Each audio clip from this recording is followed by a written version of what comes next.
Hello, আসসালামু আলাইকুম প্রিয় শিক্ষার্থী, কি অবস্থা সবার?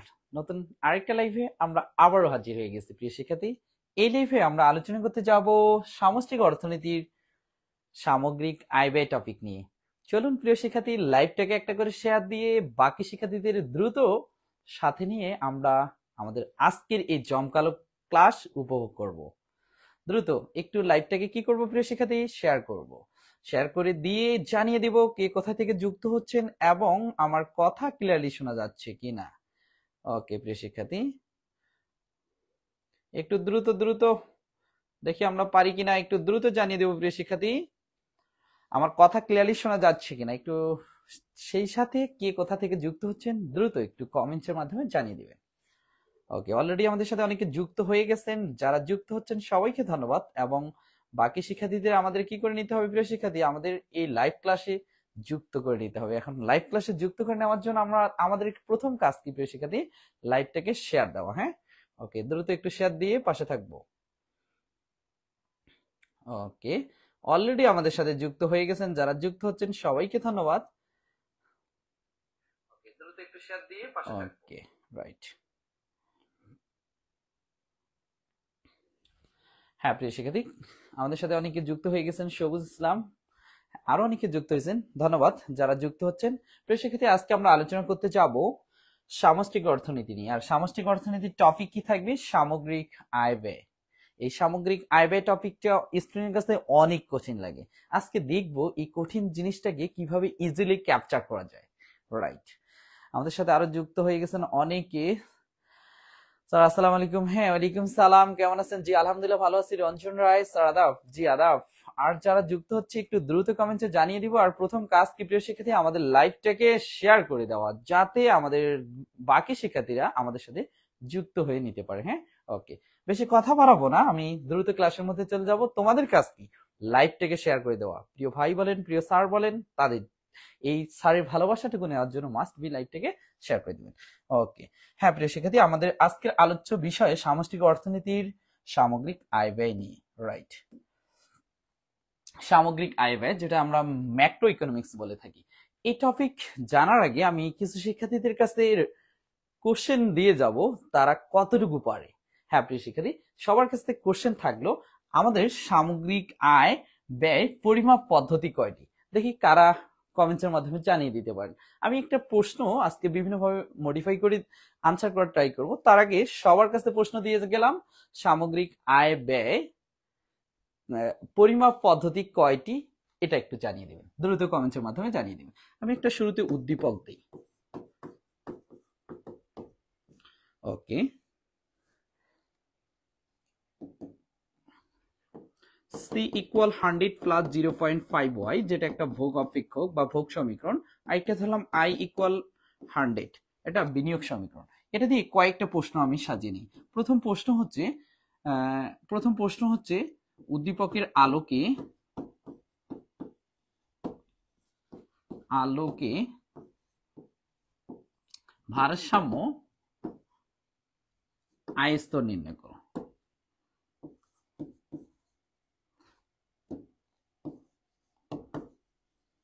স্তর নির্ণয় করো। রাইট, সেকেন্ড কোশ্চেন যেটা দিব, সঞ্চয় ও বিনিয়োগের সমতার ভিত্তিতে, আমরা সঞ্চয় জিনিসটা জানি, ও বিনিয়োগের সমতার ভিত্তিতে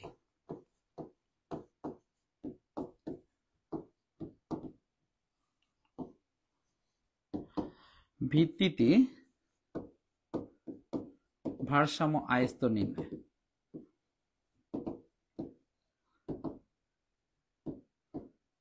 নির্ণয় করো। রাইট, দুটো প্রশ্ন আমরা অলরেডি পেয়ে গেলাম। তৃতীয় প্রশ্ন এখানে দিয়ে দেব, সরকারি ব্যয়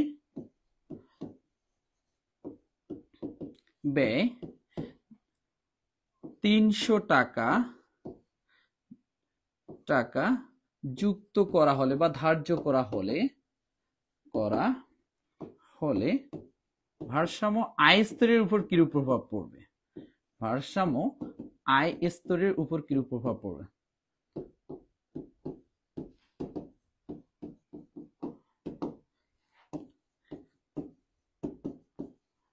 কিরূপ প্রভাব পড়বে?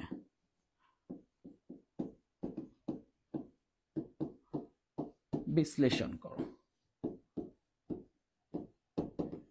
হ্যাঁ প্রিয় শিক্ষার্থী, আরো দুইটা প্রশ্নের সাথে যুক্ত করা যাইতো। ভোগ রেখা অঙ্কন করো।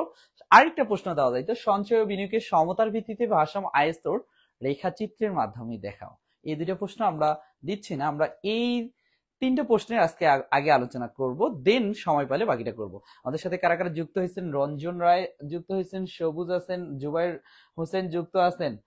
গুড। প্রিয় শিক্ষার্থী, যারা যুক্ত আছেন সবার কাছে একটা প্রশ্ন দিয়ে গেছিলাম, উত্তর পাইনি এখনো। আমি আবারও বলি, সামগ্রিক আয় ও সামগ্রিক ব্যয় পরিমাপ পদ্ধতি কয়টি? আরেকটু সময় নিয়ে নিলাম, দ্রুত একটু জানিয়ে দিবেন। হ্যাঁ, ওকে, রাইট। প্রিয় শিক্ষার্থী, সামগ্রিক আয় জিনিসটা কি একটু বলি। একটা দেশে বিভিন্ন জনগণের বিভিন্ন আয় থাকে, এই আয়গুলোকে আমরা যদি যোগ করে থাকি সেটা হবে সামগ্রিক আয়। আবার সামগ্রিক ব্যয় কি, বিভিন্ন ধরনের ব্যয় হয়ে থাকেন, এইগুলোরও যদি আমরা সমষ্টি করি তাহলে কিন্তু আমরা সামগ্রিক ব্যয়টা পেয়ে যাব, অর্থাৎ aggregate income and aggregate supply. Aggregate income এবং অ্যাগ্রিগেট সাপ্লাই পরিমাপ পদ্ধতি তিনটি। এতক্ষণ প্রশ্ন দিলাম, অনেকে লাইভ দেখতেছেন কিন্তু প্রশ্নের উত্তর দিতে পারতেছেন না, এর জন্য আমি বলে দিলাম পরিমাপ পদ্ধতি তিনটি। একটা হচ্ছে উৎপাদনের ভিত্তিতে, ব্যয়ের ভিত্তিতে, আয়ের ভিত্তিতে। রাইট। যারা অফলাইনে ক্লাস করেন বিস্তারিত আমি তো করেই থাকি, সমস্যা নেই। আজকে ডিরেক্টলি একটা প্রশ্নের সমাধান নিয়ে চলে আসছি। এটা আমাদের কাছে উদ্দীপক দেওয়া আছে, c = 100 + 0.5y, i = 100। এখানে c = 100 + 0.5y জিনিসটা কি, আমরা যদি ভোগ অপেক্ষক সম্পর্কে একটু ধারণা রাখি, c = a + by, এটা হচ্ছে একটা ভোগ অপেক্ষক বা ভোগ সমীকরণ। এখানে c হচ্ছে কনজিউম মানে ভোগ বা ভোগের পরিমাণ, a হচ্ছে অটোনমাস কনজাম্পশন অর্থাৎ স্বয়ংভূত ভোগ, আর বিওয়াইটা হচ্ছে পরিচিত ভোগ। তাহলে ভোগকে আমরা দুই ভাগে ভাগ করে নিতে পারি, একটা হচ্ছে স্বয়ংভূত ভোগ আর একটা পরিচিত ভোগ। এখানে বিটা হচ্ছে এমপিসি মার্জিনাল প্রসপেন্সিটি কনজিউম প্রান্তিক ভোগ প্রবণতা, আর ওয়াইটা কিন্তু আয়। আর এমপিসির আরেকটা জিনিস বলে দেই প্রিয় শিক্ষার্থী, এমপিসির ভ্যালু শূন্যের থেকে বেশি হয়। এমপিসিটা কি হয়, শূন্যের থেকে বেশি হয় এবং কি হয়ে থাকে, একের থেকে কম হয়ে থাকে। কারণ প্রান্তিক ভোগ প্রবণতাটা যদি একের সমান হয়, যা আয় করছে তাই ভোগ হয়ে যাবে। আবার তো অটোনমাস কনজাম্পশন আসতেই, এর জন্য এক হয় না। হ্যাঁ, আর আয়ের সাথে যদি ভোগ শূন্য হয়ে থাকে কখনোই সেটা গ্রহণযোগ্য হয় না, এর জন্য এটা শূন্য হতে পারে না। তার মানে শূন্য থেকে বেশি হবে, একের থেকে কম হবে, অর্থাৎ 0.4, 0.5 এই টাইপের হয়ে থাকবে। রাইট, অনেকে যুক্ত হয়ে গেছেন। এখন আমরা মেইন প্রশ্নের আনসারে যাই। হ্যাঁ প্রিয় শিক্ষার্থী, এটা নিয়ে আমরা আলোচনা আজকে করবো না, আমাদের আজকের আলোচনা এই দুটো ফাংশন নিয়ে প্রশ্নগুলোর উত্তর করানো। হ্যাঁ, ওকে। প্রিয় শিক্ষার্থী, শুরুতে আসি 1 নম্বর প্রশ্নের উত্তর করতে। 1 নম্বর প্রশ্নে বলছে উদ্দীপকের আলোকে ভারসাম্য আয় স্তর নির্ণয় করো। আমরা একটু এভাবে লিখব। 1 নম্বর উদ্দীপ দেওয়া আছে, আমি একটু লিখে নেই কি কি দেওয়া আছে। ওকে, কি কি দেওয়া আছে একটু আমরা জেনে নিব। একটা সি দেওয়া আছে 100 + 0.5y, হ্যাঁ এটা দেওয়া আছে। আরেকটা আছে i = 100। হ্যাঁ প্রিয় শিক্ষার্থী, যখনই ভারসাম্য আয় স্তর তোমার কাছে চাবি তখনই তোমার মাথায় থাকা লাগবে ভারসাম্য আয় স্তর পরিমাপ পদ্ধতিগুলো। আমি আবারও বলি, আয় স্তর পরিমাপ পদ্ধতি তিনটা, একটা উৎপাদনের ভিত্তিতে, ব্যয়ের ভিত্তিতে, আয়ের ভিত্তিতে। উৎপাদনের ভিত্তিতে ধরুন তুমি কিছু দ্রব্য উৎপাদন করছো, যেমন x1, x2, x3 করতে করতে xn পর্যন্ত এই দ্রব্যগুলো উৎপাদন করছে, এদের বাজার মূল্য বা দাম হচ্ছে p1, p2, p3 চলতে চলতে ধরে নিলাম pn। তাহলে এখানে অ্যাগ্রিগেট ইনকাম বলেন বা জিএনআই বলেন, যেটাই বলেন না কেন, আমি যদি অ্যাগ্রিগেট ইনকামটা বের করতাম তখন হচ্ছে x1 ইনটু p1 করতাম, অর্থাৎ প্রথম দ্রব্য যেটা সেটা আর এর দাম গুণ করতাম, প্লাস দিয়ে x2 ইনটু p2 করে ফেলতাম, এভাবে প্লাস x3 এভাবে যাইতো। এটা হচ্ছে উৎপাদনের ভিত্তিতে। আয়ের ভিত্তিতে হচ্ছে তোমার বিভিন্ন সেক্টর থেকে আয় হয়, যেমন ভূমির খাজনাকে রেইন বলা হয়। তারপরে কোন শ্রমিক যদি শ্রম দেয় তার বিনিময়ে মজুরি পাবে, ওয়েজ ধরা হয়। মূলধন ব্যবহার করলে তার সুদ পাওয়া যায়, ইন্টারেস্ট। মূলধনের কি পাওয়া যায় প্রিয় শিক্ষার্থী, সুদ পাওয়া যায়, সেটা হচ্ছে ইন্টারেস্ট। এবং ঝুঁকি বহনের কি পাওয়া যায়, মুনাফা পাওয়া যায়, পাই। এটা হচ্ছে আয়ের ভিত্তিতে। কিন্তু ব্যয়ের ভিত্তিতে যখন আসবা তখনই তিনটা খাত পাওয়া, চারটা খাত মূলত আমরা ব্যবহার করে থাকি। একটা হচ্ছে এআই ইকুয়াল সি, এটা এক খাত অর্থনীতিতে। AI equal C plus I, এটা দুই খাত অর্থনীতিতে। AI equal C plus I plus G, এটা তিন খাত অর্থনীতিতে। আর একটা হচ্ছে AI equal C plus I plus G plus XN, এটা হচ্ছে চার খাত অর্থনীতিতে। এটাকে হলো মুক্ত খাত, এটাকে বদ্ধ খাত বলা হয়, এটা হচ্ছে কেন্দ্রীয় খাত, এটা হচ্ছে বৈদেশিক খাত, রাইট, এটা সরকারি খাতও বলা যায়। ওকে প্রিয় শিক্ষার্থী, যখন জাতীয় আয় চাবে তখন জাস্ট সামনে জিএনআই দিবেন, যখন চাবে যে সামগ্রিক ব্যয় তখন তুমি এইখানে সামনে এআই ঢুকিয়ে দিবা। এত ক্রিটিক্যাল জিনিসগুলো আমি আলোচনা করব না আজকে। আমার আলোচনা এটা থেকে আমাদের যে প্রশ্নটা ছিল সেটা একটু দেখিয়ে দিই। আমাদের এই নাম প্রশ্নটা কি, উদ্দীপকের আলোকে ভারসাম্য আয়স্তর, যখন ভারসাম্য আয়স্তর চাবে প্রিয় শিক্ষার্থী তখন ওয়াই দিয়ে এই সূত্রটা করবা। কয়টা খাত আছে? 2টা খাত, তাহলে আমরা ভাববো 2 খাত অর্থনীতিতে। অর্থনীতিতে 2 খাত অর্থনীতিতে আমরা y ইকুয়াল কি পাবো? c প্লাস i, দুইটা যোগ করলেই পেয়ে যাবো, রাইট।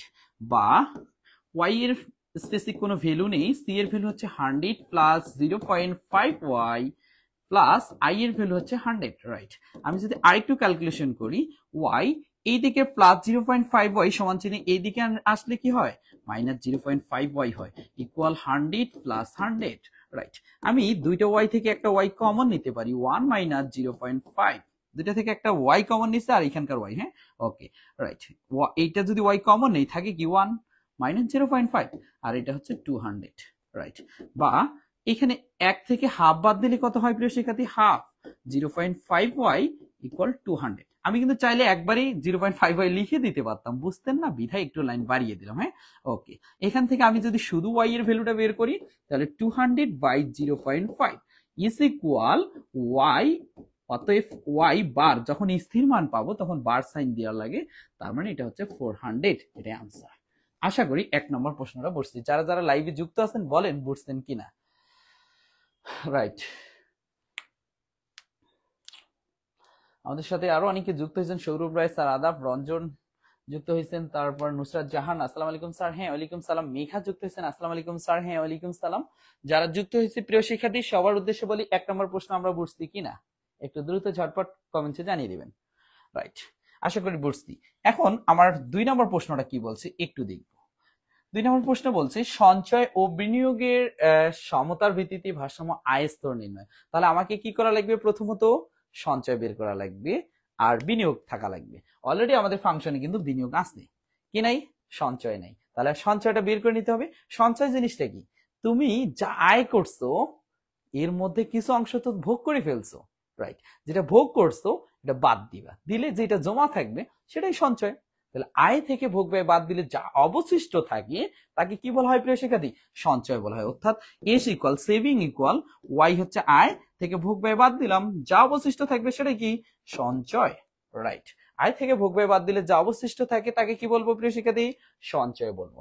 তাহলে আমরা পরের প্রশ্নটার উত্তর যদি করতে যাই, এটা গেল 2, তারপর আসি 3 নম্বর প্রশ্ন। ওকে, 3 নম্বর প্রশ্ন, সরি 2 নম্বর প্রশ্ন যেটা ছিল এটা তো আমরা আগে লিখবো, দেওয়া আছে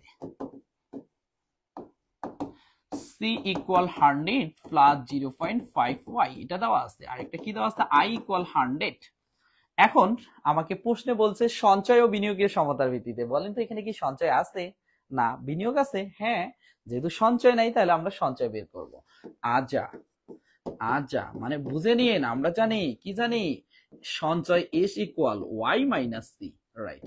ওয়াই মাইনাস সি, সি এর ভ্যালু হচ্ছে 100 প্লাস 0.5y। এভাবে দিলে কিন্তু ভুল হয়ে যাবে। কেন হবে? কারণ মাইনাস সাইন আছে, এই জন্য ব্র্যাকেট দিয়ে নেব। দেন আসবো কি? ওয়াই মাইনাস 100 মাইনাস প্লাস জি মাইনাস 0.5y, রাইট। এখান থেকে আমরা মাইনাস 100টা ঠিক রাখলাম, এদিকে আসলো plus Y minus 0.5y, right. আমি যদি আরেকটু কাজ করি, মাইনাস 100 এই দুইটা থেকে একটা ওয়াই থেকে হাফ ওয়াই বাদ দিলে কি হয়? 0.5y। শর্টকাট একবারে লিখে দিলাম, হ্যাঁ এটাই। অতএব আমরা বলতে পারি এস ইকুয়াল এটা। এই যে সঞ্চয় সমীকরণ পেয়ে গেছে। এখন আমাকে প্রশ্নে কি বলছে? সঞ্চয় ও বিনিয়োগের সমতার ভিত্তিতে। আমরা এখন লিখবো সঞ্চয় ও বিনিয়োগের সমতার ভিত্তিতে। ওকে, সঞ্চয় এবং বিনিয়োগের সমতা। সমতা মানেই তো বুঝি ইকুয়াল, তাই না? রাইট। এস সমান আই করব। এস তে সঞ্চয়, আই তে ইনভেস্ট বা বিনিয়োগ, রাইট। দেখি এস সমান আই করি। এস এর ভ্যালু অলরেডি আমি পেয়ে গেছি। কি পাইছি? -100 প্লাস 0.5y ইকুয়াল আই এর ভ্যালু কিন্তু 100।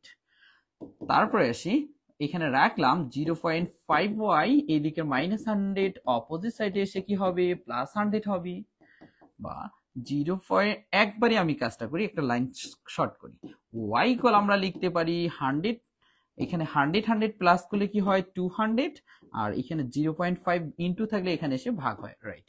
সমান আসে প্রিয় শিক্ষার্থী y ইকুয়াল কত আসে 400, অতএব y বার ইকুয়াল 400, রাইট। দেখো সঞ্চয় এবং বিনিয়োগের সমতা ভিত্তি করেও আমার আনসার কিন্তু সেম আসলো। আমি যদি এটা দিয়ে দেখতাম, এটাতে আমার আয়স্তর কত আসছে 400, আমি সঞ্চয় বিনিয়োগের সমতার ভিত্তিতেও কিন্তু আনসার 400 নিয়ে আসছি। যারা লাইভে যুক্ত আছেন একটু দ্রুত কমেন্টে জানিয়ে দিবেন বুঝছেন কিনা, একটু দ্রুত। বিজয় আমাদের সাথে যুক্ত হয়েছেন, স্যার আদাব। হ্যাঁ আদাব। মেঘা বলেন বুঝছি, রঞ্জন ক্লিয়ার, গুড। ওকে প্রিয় শিক্ষার্থী দ্রুত এবার চলে আসি 3 নম্বর প্রশ্ন। আমাদের 3 নম্বর প্রশ্নটা জানি কি ছিল একটু দেখে নেই। 3 নম্বর প্রশ্ন ছিল প্রিয় শিক্ষার্থী, সরকারি ব্যয় 300 টাকা যুক্ত করা হলে ভারসাম্য আয় স্তরের উপর কিরূপ প্রভাব পড়বে। এই দুইটাতেই আমরা ভারসাম্য আয় স্তর কত পাইছিলাম 400 পাইছিলাম, কিন্তু এইখানে যদি আরো সরকার 300 টাকা বেশি ব্যয় করে থাকে তাহলে কি আয় বাড়বে না কমবে? মাস্ট বি বাড়বে। সরকার ব্যয় করলে দেশের উন্নয়ন হয়, ফলে এই যে সামগ্রিক আয় যেটা সেটা বেড়ে যায়, রাইট। আমরা দেখবো একটু এই অঙ্কটা। তাহলে দেওয়া আছে আমাদের এই দুইটা, দেন সরকারি ব্যয় কত 300 টাকা, সরকারি ব্যয়কে ইংরেজিতে বলা হয় গভর্নমেন্ট এক্সপেন্ডিচার অর্থাৎ জি, হ্যাঁ 300 টাকা যুক্ত করে নেব। আর আগে কত ছিল 1 বা 2 যেটাই বলেন না কেন, আগে কত ছিল 400। তাহলে প্রিয় শিক্ষার্থী আমরা এই কাজটা করতে পারি। 3 নম্বর প্রশ্নে 1 নং 1 বা 2 লিখলেও হবে, 1 নং হতে পাই কি পাই প্রিয় শিক্ষার্থী y বার ইকুয়াল কত পাইছিলাম 400। ওকে, দেওয়া আছে কি দেওয়া আছে, c ইকুয়াল 100 প্লাস 0.5y দেওয়া আছে থাকলো। তারপর কি আছে i ইকুয়াল কত দেওয়া আছে 100, কিন্তু আমাকে প্রশ্নে বলছে সরকারি ব্যয় 300 টাকা যুক্ত হলে d ইকুয়াল 300, রাইট। এখন আমাকে প্রশ্নে কি বললো 300 টাকা যুক্ত হলে ভারসাম্য আয় স্তর, তাহলে আমরা কি করব আগে ভারসাম্য আয় স্তরটা বের করব।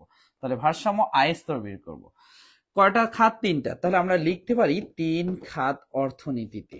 3 খাত অর্থনীতিতে আমরা যদি 3 খাত অর্থনীতিতে ভাবি y equal c plus i plus g, এটা কিন্তু লর্ড কেইনস এই খাতের ধারণা দেন, এই জন্য এটাকে কেইনসের খাতও বলা হয়, রাইট।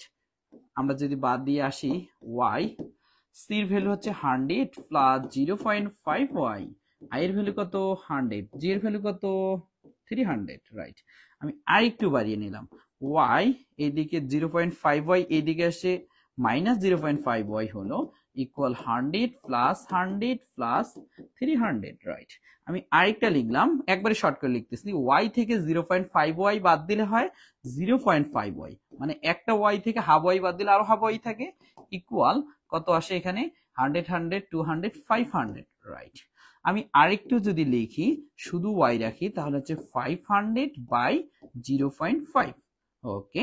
আমি এখন যদি আমি এটাকে কাটাকাটি করি বা ক্যালকুলেশন করি, অতএব y বার ইকুয়াল কত পাচ্ছি 1000, মানে 1000। ওকে প্রিয় শিক্ষার্থী, এটাকে যেহেতু একটা y পেয়েছি এটা 1 দিয়ে রাখলাম, ওকে। হ্যাঁ, কিন্তু আমাকে প্রশ্নে কি বলছে একটু দেখি, প্রশ্নে আমাকে কি বলছে, প্রশ্নে বলছে সরকারি ব্যয় 300 টাকা যুক্ত করা হলে ভারসাম্য আয় স্তরের উপর কিরূপ প্রভাব পড়বে। এখানে একটু কথায় আমাদের লিখতে হবে, কি লিখতে হবে আমি এই জায়গাটাতে লিখে দিচ্ছি, হ্যাঁ বাকি অংশটা এই জায়গায় লিখে দিচ্ছি, জায়গা যেহেতু নাই এইখানে। সরকারি